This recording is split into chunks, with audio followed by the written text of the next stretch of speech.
think we're underway.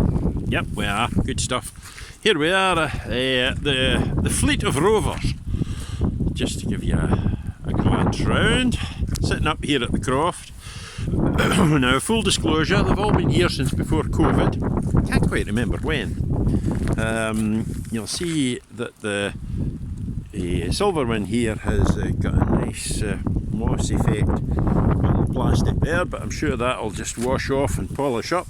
Same in the bonnet. It actually polishes up very nicely, I have to say. I've had the windows open just to allow a wee bit of circulation, but it'll need a full valet inside. It's got pretty mossy, as you can see. Round about the back, I was telling you about a wee dent that I'd put in it. We've filled it out. I mean, it doesn't look too bad, I have to say. It's just not perfect by any manner of means. So, you know, all the bright work is in fairly good nick. Wee bit of paint work required there.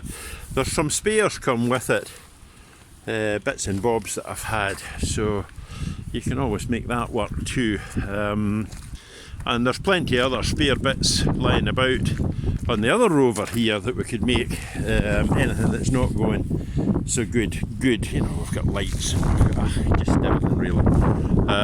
So there was another fella looking to see about trim and such. It's all pretty much intact on the red Rover, which is the one that we would split if the blue Rover is bought as a whole. So there we are, wings away on this side, on this one. So see, all the trim work's still there, mirrors and everything else. I've got a fella looking at to get some of the interior bits and pieces. There's obviously some stuff in there too, which I just can't quite remember what I put in. I think that's an under tray there. And this is the gold one, the coupe, which continues to be my favourite, I think, of all.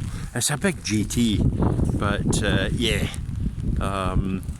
technically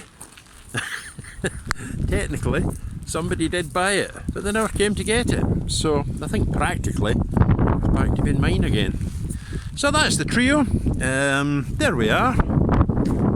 See what you think, let me know.